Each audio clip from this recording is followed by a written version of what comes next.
Assalamualaikum warahmatullahi wabarakatuh. Alhamdulillahirrabbilalamin. Wassalatu wassalamu ala sayyidina Muhammadin wa ala alihi wa sahbihi ajmain, amma ba'du. Anak-anakku sekalian yang dimuliakan oleh Allah Subhanahu wa taala, bagaimana kabar kalian? Kaif halukum? Alhamdulillah, ana bi khair wal afiyah. Mudah-mudahan kita senantiasa diberikan kesehatan oleh Allah Subhanahu wa taala. Baik anak-anak, kita awali pembelajaran kita pada hari ini dengan mengucapkan basmalah. Bismillahirrahmanirrahim.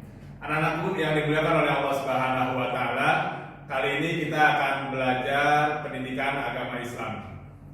Di mana banyak sekali pembelajaran-pembelajaran yang akan kita praktekkan dalam kehidupan sehari-hari.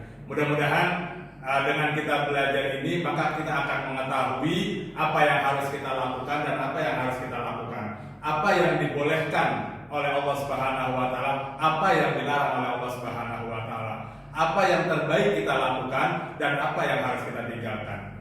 Oke, baik anak-anak. Bismillahirrahmanirrahim. Pada pertemuan kali ini kita akan belajar tentang Al-Qur'an menuntun kehidupan manusia. Beriman kepada kitab-kitab Allah itu adalah salah satu dari rukun iman, yaitu kita beriman kepada kitab Al-Qur'an, kepada Injil, kepada Taurat, dan kepada Zabur. Pengertian Al-Qur'an, kata Al-Qur'an berasal dari bahasa Arab, yaitu dari kata qara'a yaqra'u qira'atan wa qur'anan, yang berarti bacaan yang sempurna. Secara istilah, Al-Qur'an adalah firman Allah Subhanahu wa taala sebagai mukjizat yang diturunkan atau diwahyukan kepada Nabi Muhammad SAW yang ditulis di mushaf, dinukil atau diriwayatkan dari Rasulullah SAW dengan cara mutawatir dan membacanya termasuk ibadah. Sedangkan suhuf atau sahifah adalah firman Allah Subhanahu wa taala yang diturunkan kepada para nabi atau rasulnya dalam jumlah sederhana, yaitu berbentuk lembaran-lembaran terpisah, berisi hukum-hukum sebagai petunjuk dan pedoman dalam menjalankan agamanya. Struktur dan pembagian Al-Qur'an terdiri dari pertama 114 surat, yang kedua 6.236 ayat menurut Abu Abdurrahman As-Salmi, dan 6.000 ayat menurut As-Suyuti, sedangkan menurut Al-Lusi ada 6.616 ayat. Dan Al-Qur'an terdiri dari 30 juz.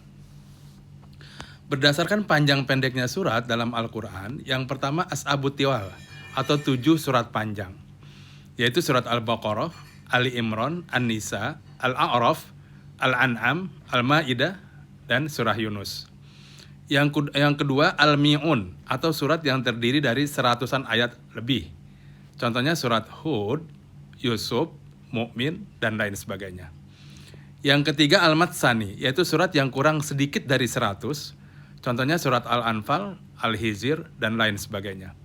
Dan yang berikutnya adalah Al-Mufassal, yaitu surat-surat pendek, yaitu contohnya surat Ad-Duha, Al-Ikhlas, Al-Falaq, An-Nas, dan lain sebagainya.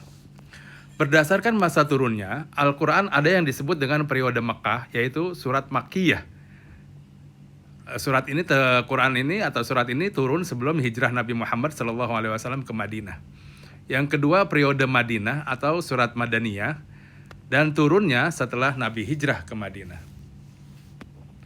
Nama lain dari Al-Quran itu banyak sekali, diantaranya Al-Kitab, Al-Furqan, Az-Zikra, Al-Mau'izah, As-Shifa, Al-Hukmu, Al-Hikmah, Al-Huda, At-Tanzil, Ar-Rahmah, Ar-Ruh, Al-Bayan, Al-Kalam, Al-Bushra, An-Nur, Al-Basyair, Al-Balag, dan Al-Qaul.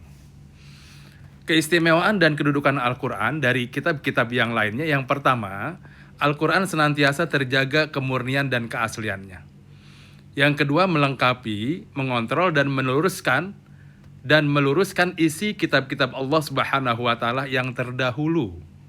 Yang ketiga, berlaku bagi seluruh umat manusia sampai akhir zaman.